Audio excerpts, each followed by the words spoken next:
Hey everyone, tonight we're starting with something a little too close to the bone. Picture this: you pick up the phone expecting joy, maybe a wedding invitation, maybe the thrill of your child wanting you at the biggest moment of her life. But instead, the words fall like ice cubes into your glass. "We already got married, Mom. We only invited people who really matter. Just send the beach house keys and stop being so dramatic.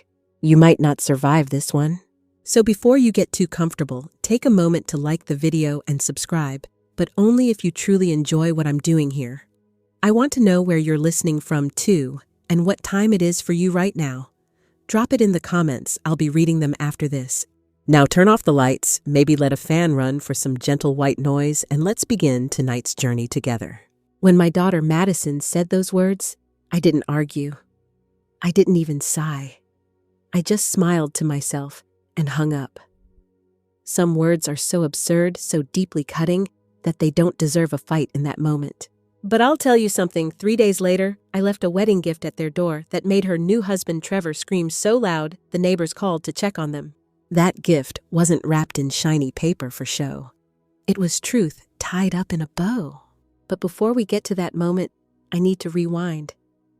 Because this story didn't start with that phone call. It started 2 years earlier, when Madison brought Trevor home for the first time. I'm Carol, 65 years old, a widow, a retired nurse, and until that phone call, I thought I knew my daughter. Madison and I used to talk every single day. She'd call during her lunch breaks. Sometimes it was about office gossip, sometimes about the latest Netflix series. Sometimes it was about heartbreaks, sometimes about triumphs. Every phone call felt like a tether, a string keeping us tied close no matter the distance. So, when she walked into my kitchen one Friday evening with Trevor by her side, I was ready with a smile, a warm welcome, and my famous lasagna. She'd been asking for that dish since she was 12, so it felt fitting. Trevor walked in wearing a tailored suit on a Friday night for homemade lasagna and holding roses like he was auditioning for a movie role. He was handsome in that glossy way that always raises one of my eyebrows. The kind of handsome that seems practiced. But Madison was glowing. "Mom, he's different," she whispered while setting down her purse. "He really gets me." Trevor shook my hand with a grip firm enough to bruise and complimented the house before he'd even looked around. During dinner, he leaned in like every story I told was the most fascinating thing he'd ever heard. He asked about my career in nursing, asked about how I raised Madison after her father left, even said, "You must be so proud." Of course I was proud. Madison had built her career in marketing from the ground up, bought her own condo, and lived like a woman who didn't need anyone to hold her up. She was strong, confident, independent, everything I had fought to raise her to be. But when Trevor complimented my lasagna for the third time, and asked me about the beach house in Cape Cod, my little slice of peace, the place Madison and I had spent every summer together, I felt a chill run down my spine. Maybe it was paranoia. Maybe it was memory. But I had seen that exact smile before on my ex-husband Robert. Charming, polished, convincing, until the day he walked out. The next morning, I called my sister Janet. "He's very interested in our traditions," I told her. Janet laughed. "That's sweet. It means he wants to be part of the family." I wanted to believe that. But his smile, too perfect, too rehearsed, stuck in my mind like a burr on wool. "Wisdom, the kind you only earn after 60, whispered to me sometimes, the people who talk the sweetest leave the deepest scars." I ignored that whisper then. But I wouldn't ignore it for long. You know, here's a quirky little fact. Scientists say people form first impressions within just 7 seconds. 7 seconds, and we think we know who someone is. Academically, that's debatable because sometimes instincts are warnings and sometimes they're shadows of our past. For me, my first impression of Trevor was a cocktail of both. If only I'd known then just how right and how wrong I was about him. The first few weeks after that lasagna dinner, I told myself to relax. Madison was an adult after all, 28 years old, successful and more than capable of making her own choices. I had promised myself years ago that I wouldn't be that overbearing mother who scared men away with suspicion. So I smiled when Trevor showed up in pressed shirts and polished shoes, complimented my curtains, as though he'd written the catalog they came from, and always brought something with him. Wine flowers, a book he claimed, reminded him of Madison. Too perfect, really.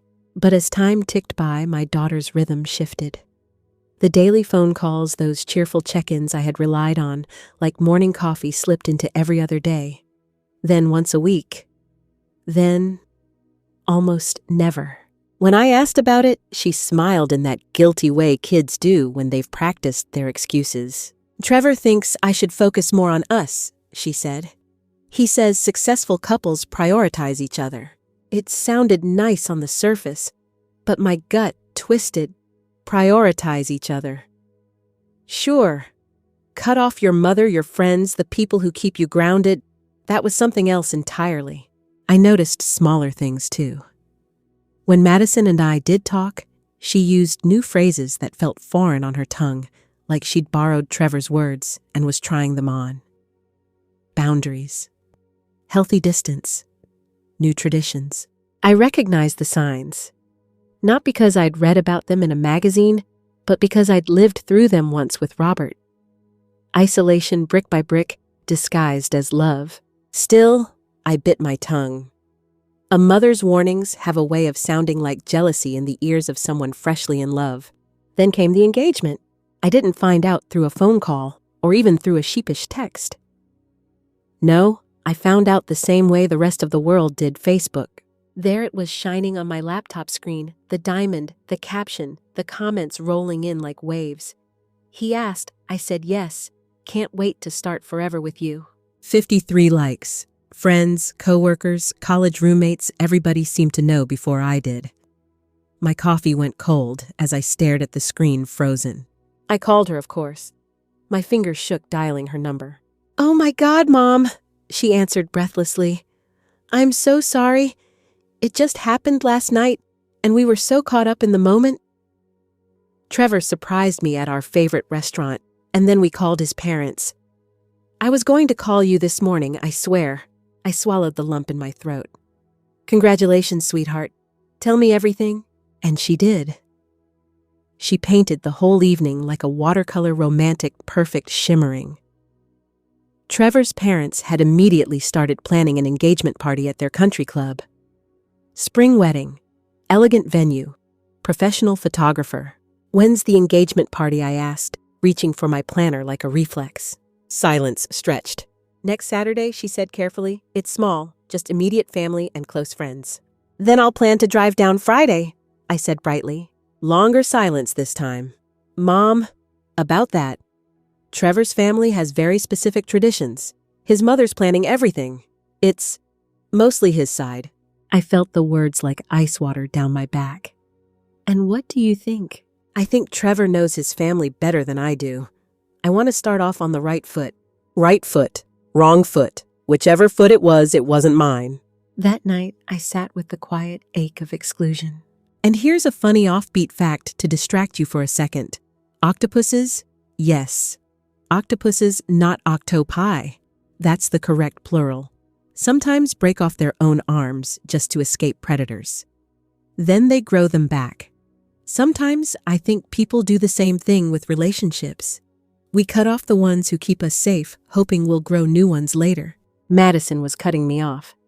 And she thought it was love, wisdom, the kind that only comes after 65 years, whispered again, a mother knows when her child's laughter isn't free anymore.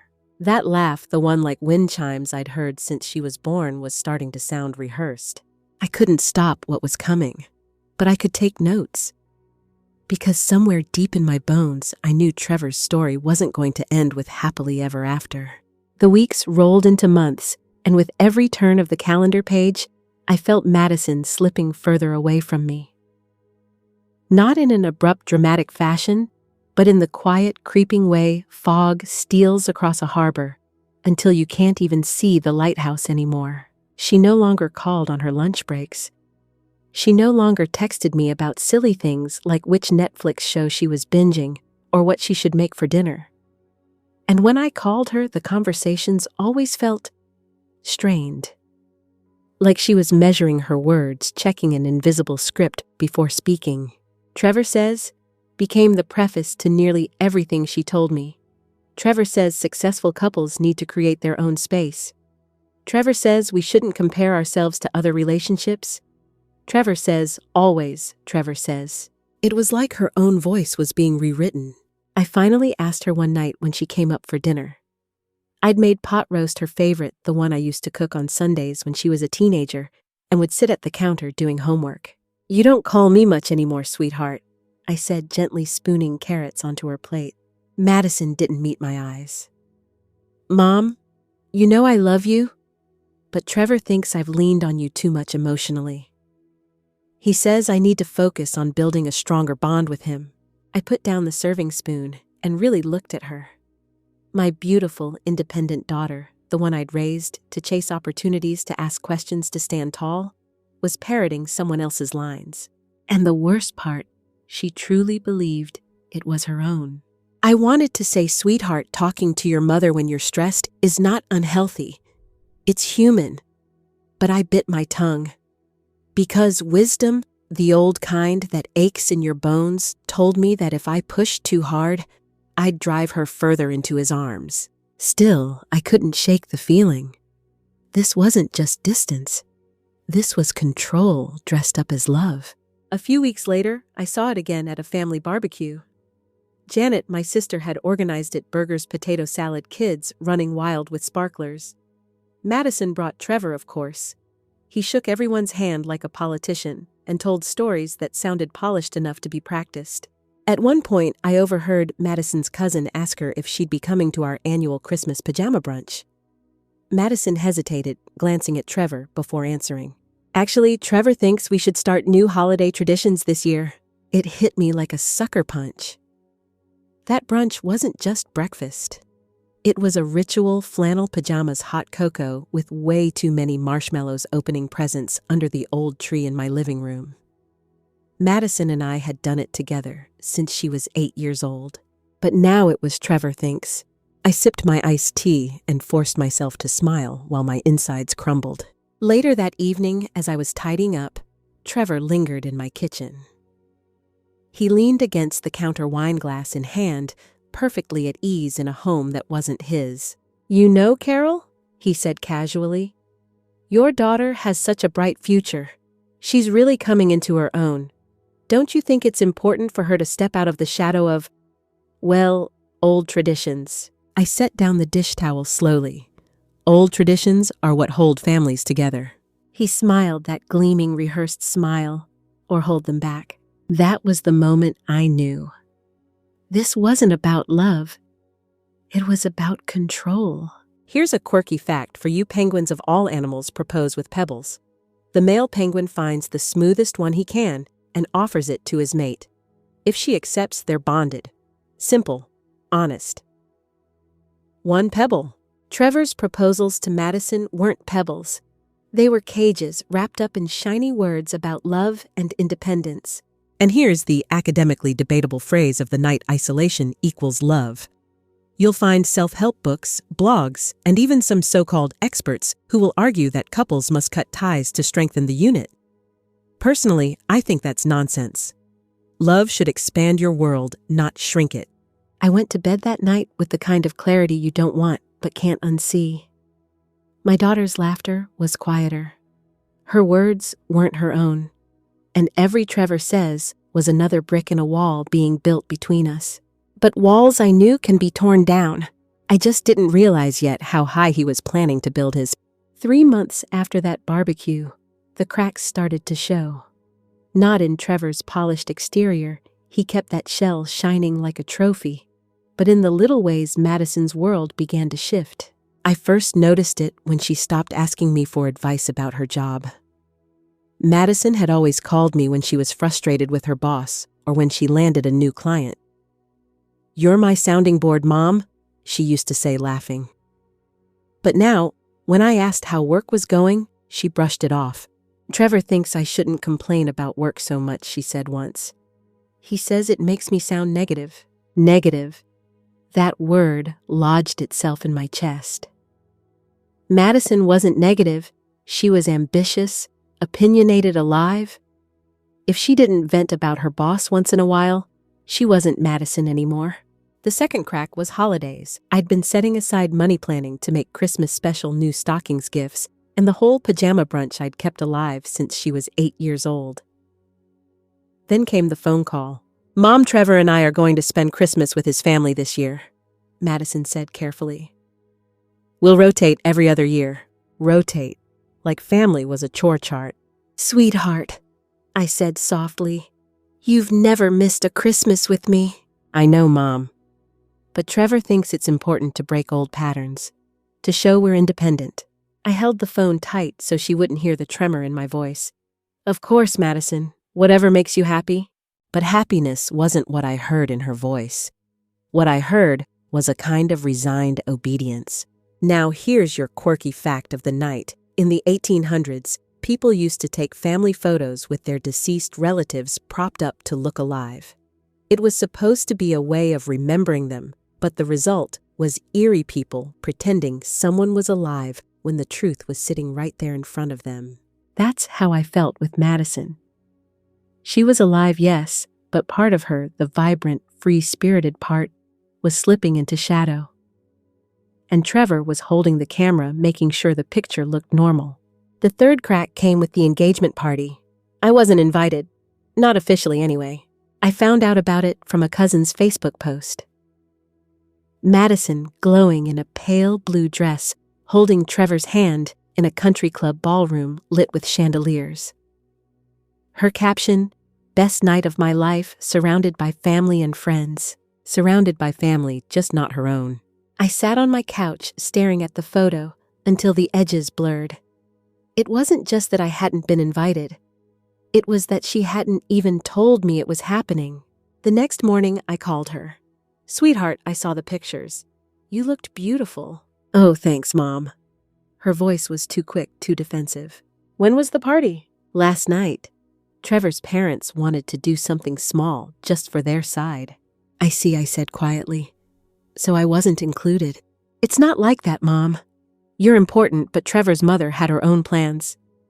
I didn't want to fight her about it. There it was again, Trevor's mother. Trevor's plans. Trevor's traditions.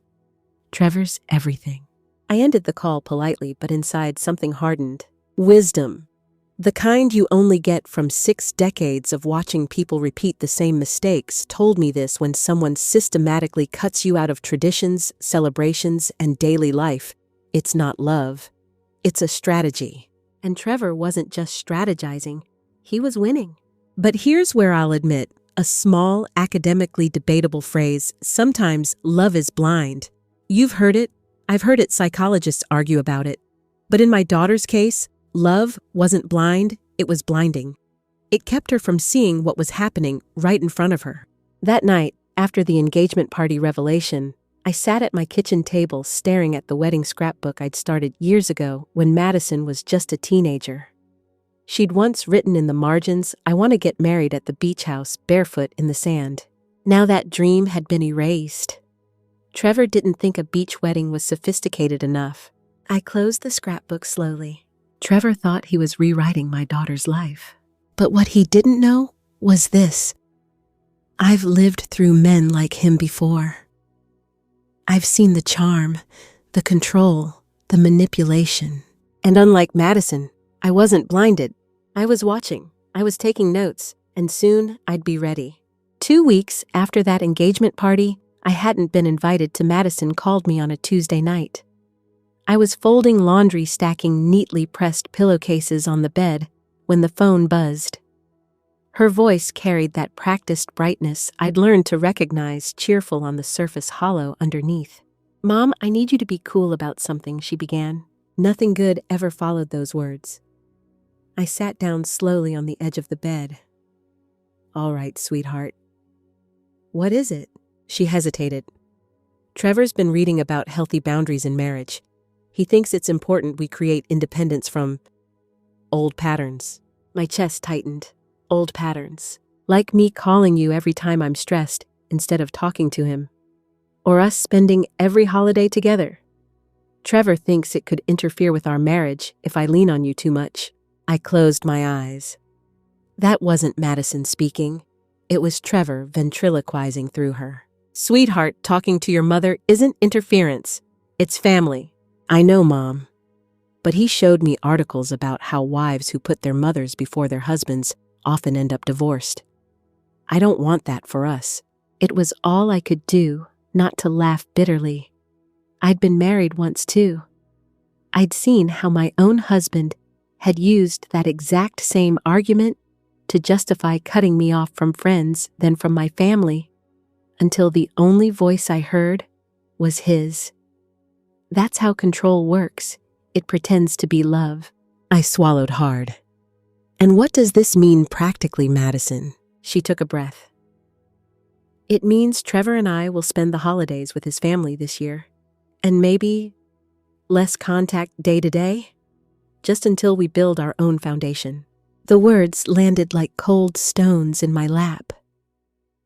Our Christmases, the pajama brunches, the cocoa, the quiet mornings gone. Erased like chalk on a sidewalk after rain. I see, I said softly. Anything else? There was a pause. Yes, the beach house. My heart sank. What about it? Well, I've always assumed I'd inherit it someday. But Trevor pointed out that it creates pressure between us, that it's technically your place, not ours. He thinks it would be better if we found somewhere that was truly ours. So maybe, she trailed off, but I heard it, clear as church bells. Madison? I asked, my voice steady, though my hands trembled. Are you asking me to sign the beach house over to you?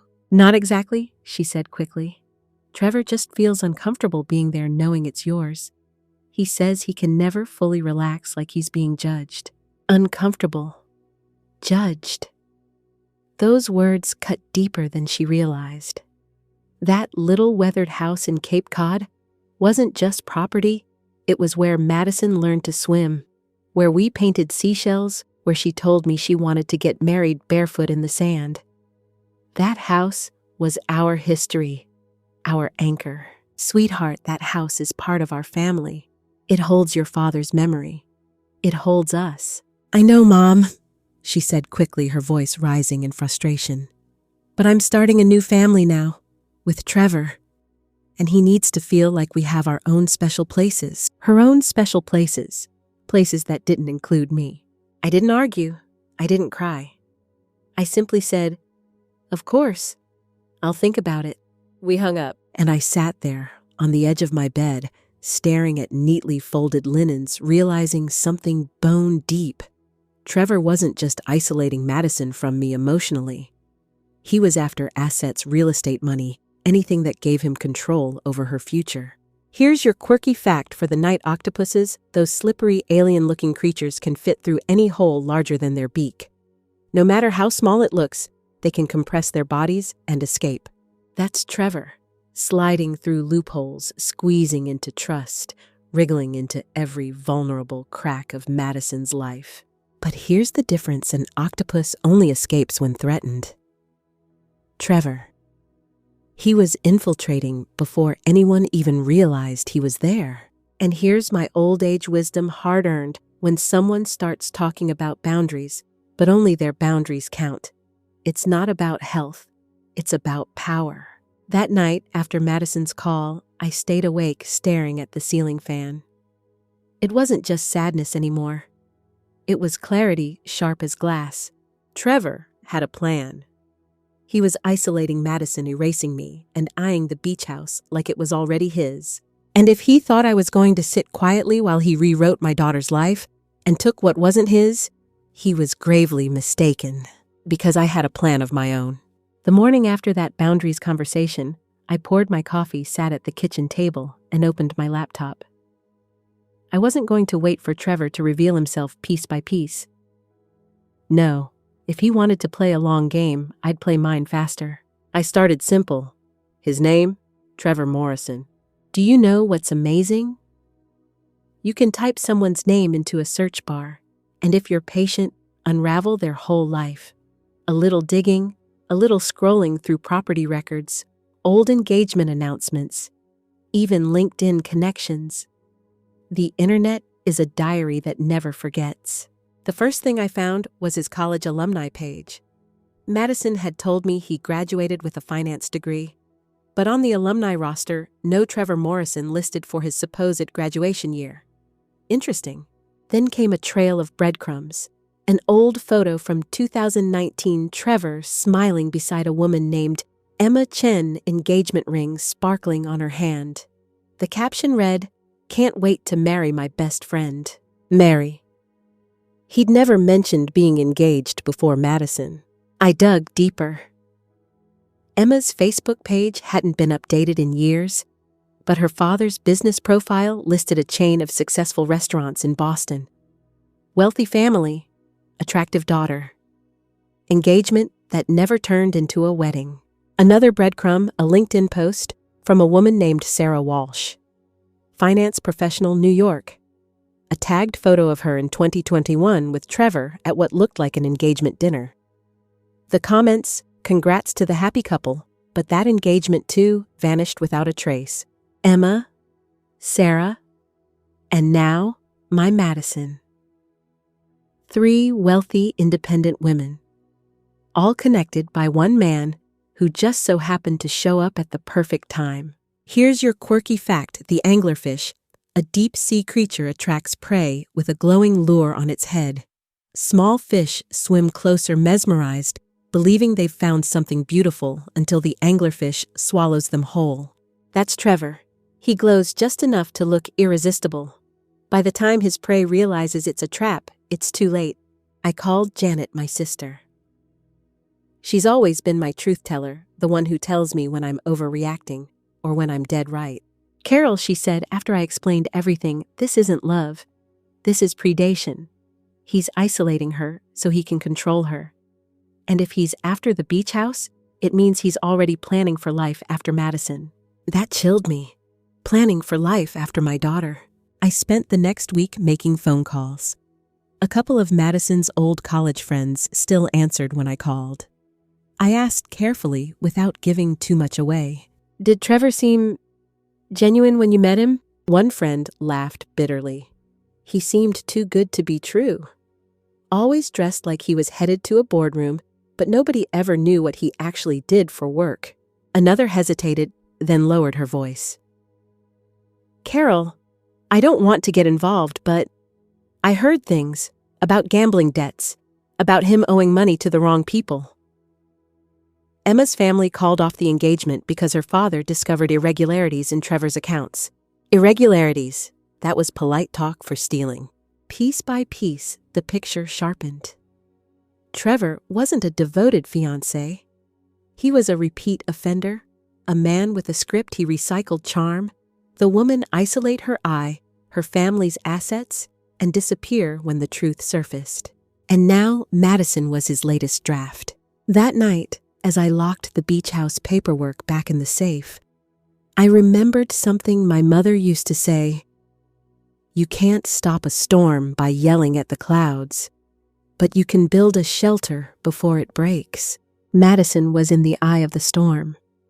She couldn't see the wind circling her, couldn't feel the rain lashing at the edges, but I could. And I wasn't just going to build a shelter. I was going to be the lightning rod. I sat down at my desk, opened a fresh folder, and wrote on the cover in bold, steady letters, "Trevor Morrison. Research." Old age wisdom told me this. Once you start collecting facts, people like Trevor always trip over their own lies. And when he did, I'd be ready. 3 days after I started my little Trevor Morrison research folder, the phone rang again. Madison's name flashed across the screen. For a heartbeat, I let it buzz my thumb, hovering over decline. But I couldn't. She was still my daughter, no matter how far Trevor was pulling her away. "Hi, sweetheart," I said. Her voice was quick, distracted, like she was reading from a script.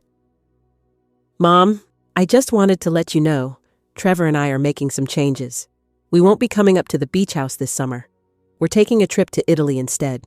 His parents are helping us with expenses." Italy. paid for by Trevor's family or by funds he didn't want her to ask about. That sounds exciting, I said, keeping my tone neutral.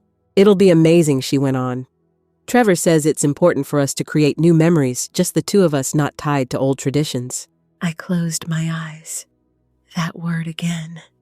Traditions. The slow, quiet erasure of the ones she and I had built.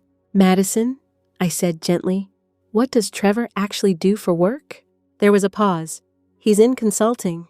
What kind of consulting? Finance. Strategy. You know, investments and things. Does he have clients? Of course, Mom. But her voice wavered, just for a second. And that second told me more than the words did. Here's tonight's quirky fact: the average person blinks about 15-20 times per minute, except when they're lying. Then it spikes, or in some cases, drops to almost nothing at all. I learned that as a nurse watching patients explain how they definitely took their medication. And Madison, she was blinking faster in her voice. If you've ever really listened, you can hear a blink when someone's nervous. After the call, I pulled out my folder again. My desk looked like something out of a detective show. Screenshots, printed records, scribbled notes. Janet had started teasing me, calling me Carol Colombo. But there was nothing funny about it. I'd found more on Sarah Walsh, the second fiancé. Court filings in New York confirmed her brothers had accused Trevor of trying to gain control of a trust fund. The engagement ended abruptly. No charges were filed, but the whispers were all there. Emma Chen's father had actually sued Trevor for breach of promise, something you almost never see these days. It had been settled quietly. 2 engagements, 2 disappearances. Both women had family wealth, and both times Trevor managed to walk away without a permanent stain. He was careful, calculated. But Madison wasn't just another name in his file. She was my daughter, and she had me. Here's where the old age wisdom comes in. Predators count on silence. They thrive in the shadows of secrets. Shine a little light, and they scramble like roaches. I decided it was time to shine. The first step was the beach house. I called my lawyer, a calm, gray-haired man who'd known me since Madison was in grade school. I explained everything: my suspicions, Trevor's sudden obsession with the property, Madison's withdrawal. Carol, he said carefully, if you believe your daughter is being manipulated, the best thing you can do is protect your assets. Make sure the beach house is legally secure. So I did. That afternoon, I filed paperwork to place the beach house in a family trust with Madison as beneficiary after my death. Which meant legally Trevor couldn't touch it now, not without me knowing. I smiled as I signed those papers. It wasn't revenge. Not yet. It was insurance. That night, I sat on the porch with a glass of wine, the ocean breeze cool against my skin. Madison thought she was drifting further from me, but in truth, she was drifting closer to a cliff's edge. And me, I was quietly building the net. Trevor believed he was the smartest man in the room. He always did, according to the stories I'd uncovered. But that was the academically debatable phrase of the night, always. Nobody's always the smartest, and sooner or later, Trevor Morrison was going to trip. When he did, I'd be there waiting. The phone call that finally cracked the whole facade came on a Wednesday morning, while I was deadheading roses in the garden. The sun was just beginning to burn off the dew, the kind of morning where you feel like the world is quietly forgiving you for yesterday. My hands were dirty, my knees ached, and then Buzz. Madison. Hi, Mom, she said flat and rushed. I just wanted you to know Trevor and I got married yesterday. The pruning shears slipped in my hand. Yesterday, but the wedding was supposed to be in October. We decided on something smaller, more intimate, just immediate family and close friends. Immediate family, but not me. I stared at the roses in front of me, pink blooms I'd coaxed from the soil year after year, and felt something inside me harden. Congratulations, I said softly. I'm sure it was beautiful. It was perfect, she chirped, as though describing an Airbnb rental. Trevor's parents were there. His sister flew in from California. My friend Jessica was maid of honor. Tom was best man. The photos turned out amazing. No mention of me. No acknowledgement of the hollow silence where her mother should have been standing. "And Mom?" Her voice dropped into that careful tone she used whenever Trevor's ideas were really at play. "We were hoping you could send the keys to the beach house. Trevor thought it would be the perfect place for our honeymoon." Ah, there it was, the real reason for the call. "The beach house keys," I repeated slowly. Yes. Trevor's so excited to see it. I've told him about all the summers we spent there. He's especially interested in the renovations you've done, and well, the property value appreciation. Property value appreciation. How romantic. Here's tonight's quirky fact. The word honeymoon originally referred to the first month after marriage when newlyweds drank mead, a honey-based wine, every night. A sweet ritual, but historically, it was also meant to distract the bride from realizing she just lost her independence. Tell me that isn't fitting. I sat on the garden bench phone, pressed to my ear, heartbeat steady. "Of course, sweetheart," I told her. "I'll make sure you get the keys." We said goodbye, and I set the phone down on the bench. Then I stared at the roses, their petals wide open, vulnerable to the sun and insects, and thought, Trevor doesn't know what kind of garden he stepped into. Because here's the thing, I'd already spent weeks collecting evidence. The folder on my desk was thick with printouts, old engagement notices, court filings, screenshots. The kind of breadcrumbs Trevor thought he'd swept up behind him. But crumbs have a way of sticking. That afternoon, I spread everything across my dining table and assembled a neat leather-bound portfolio.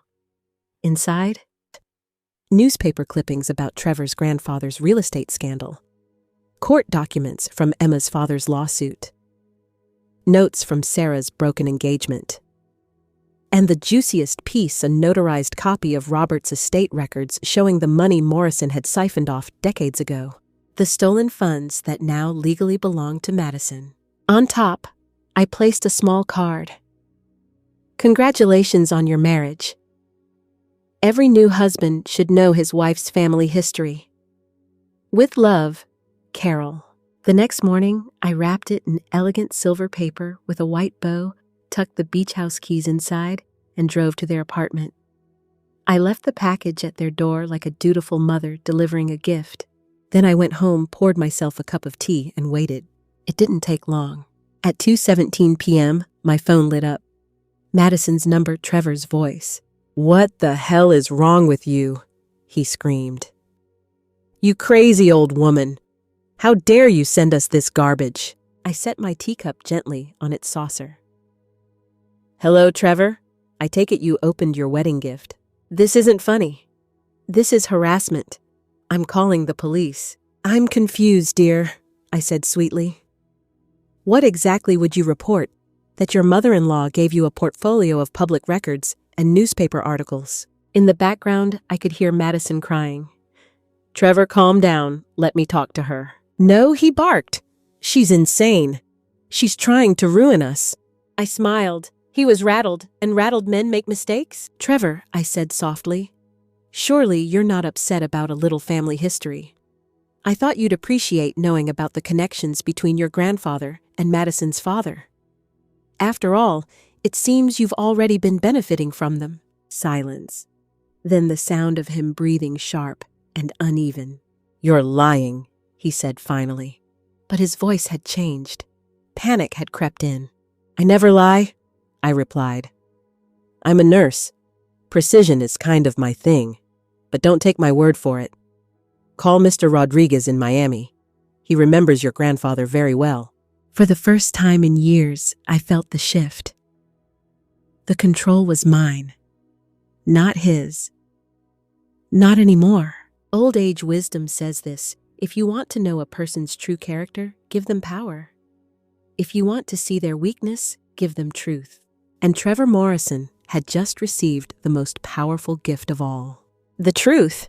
Madison called at 6:30 that evening. Her voice was raw from crying, and in the background, I could still hear Trevor pacing and shouting. "Mom," she said, "what did you do?" I was sitting on my porch with a throw blanket over my lap, the last of the day's sunlight warming my feet. "I gave you both a wedding gift, sweetheart. Did you read through everything?" "I read enough," she whispered. Trevor says it's all lies. That you're jealous, that you're trying to break us up. And what do you think I asked, keeping my voice calm? There was silence, except for Trevor's voice muffled in the background, repeating, "Don't listen to her. She's poisoning us." "Mom," Madison said again. Quieter now. Was Dad really ruined because of Trevor's grandfather? "Yes," I said simply. "William Morrison embezzled over $2 million from your father's project. The stress destroyed him. It destroyed us. And Trevor knows it. He's been accessing those same offshore accounts for years. Accounts that legally belong to your father's estate. Which means, sweetheart, they belong to you. $4 million by the most recent estimate." I heard her sharp intake of breath. $4 million. Trevor told me those accounts were family business, that I had no right. "Ask yourself this," I said gently. "If it weren't true, why is he shouting right now? Why isn't he eager to prove me wrong?" Here's tonight's quirky fact: flamingos can only eat when their heads are upside down. It's the way their beaks filter water. Odd little truth, isn't it? The world has a way of forcing us into awkward positions to survive. People too. And Madison was about to learn how long she'd been living upside down without even realizing it. She didn't answer my question. Instead, she hung up. The next morning, I found her on my porch steps, still in the clothes she'd worn 2 days ago, her hair-tangled eyes swollen. "Tell me everything," she said. I made coffee, strong and black, the way she used to steal sips when she was a teenager trying to act grown up. We sat at my kitchen table, surrounded by photo frames and the faint smell of lemon polish. "Trevor left yesterday," she said, staring into her mug. "He packed 2 suitcases and told me you were poisoning our marriage. Said if I believed you, then maybe we weren't meant to be together." I shook my head. Classic manipulation. Make you responsible for the failure. Where did he go? I don't know. He turned off his phone. "But Mom, I found something." From her bag, she pulled a manila folder. She spread out emails across the table, her hands trembling. After he left, I went through his things. These are messages between him and some guy named Marcus Webb.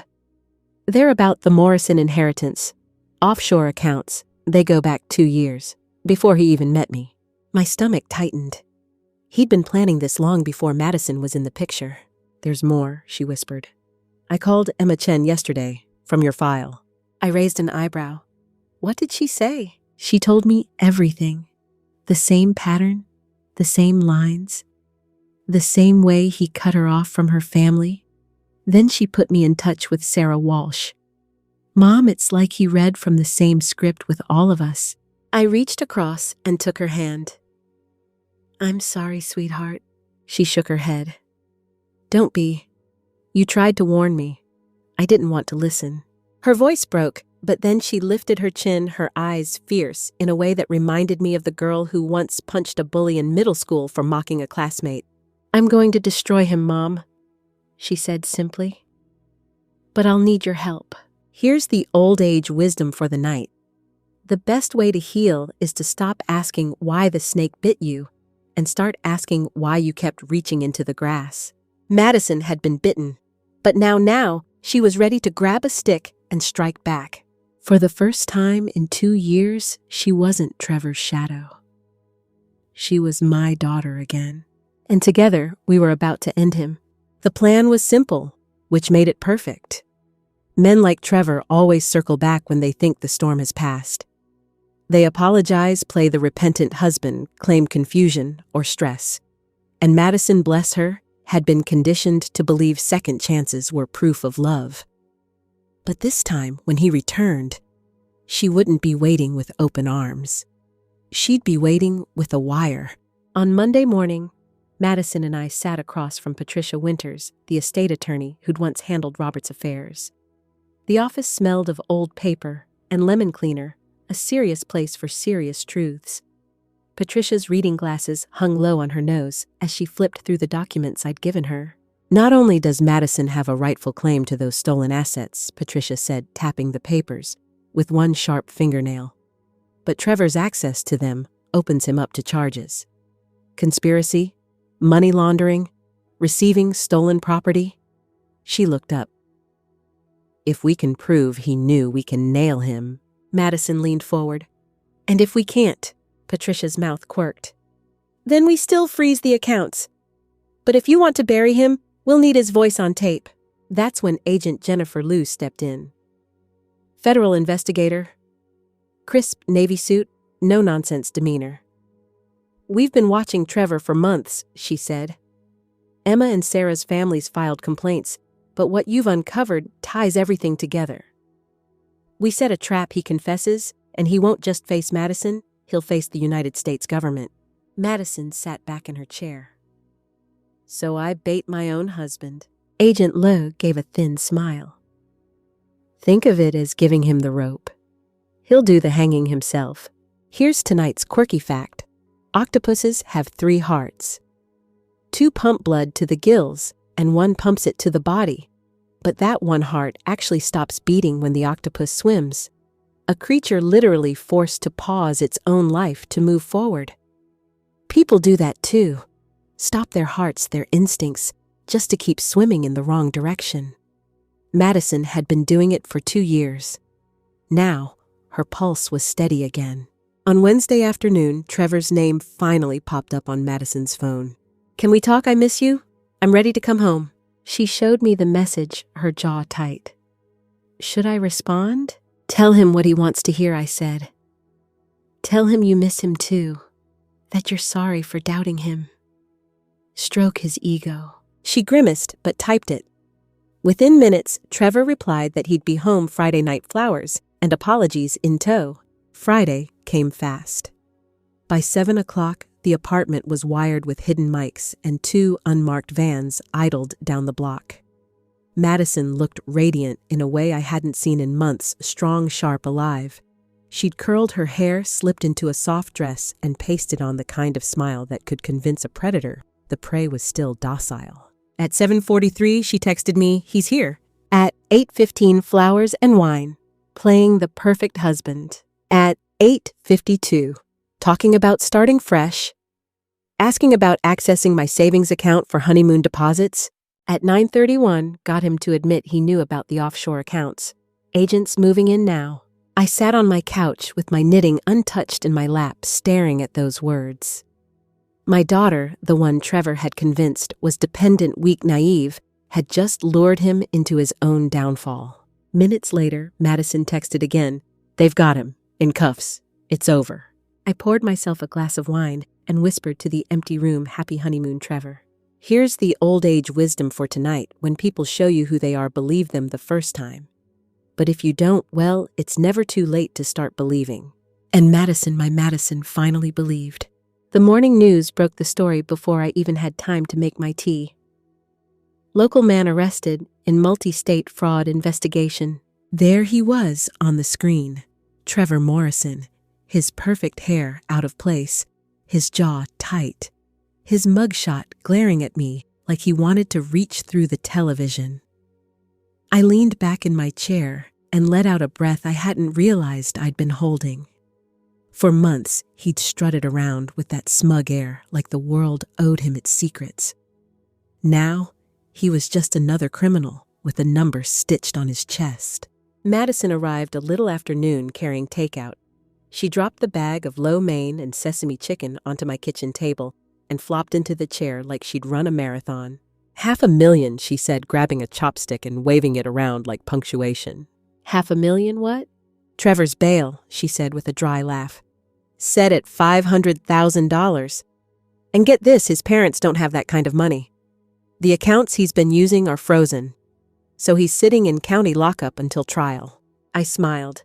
Well, I suppose orange really is his color. Madison burst out laughing, the first real belly-deep laugh I'd heard from her in years. It made me tear up. Here's tonight's quirky fact: lobsters, if left undisturbed, can live for over 100 years. But do you know why we never see them that old? Because the world keeps finding ways to catch them. Trevor thought he was a lobster, untouchable, infinite armored. But no one escapes the trap forever.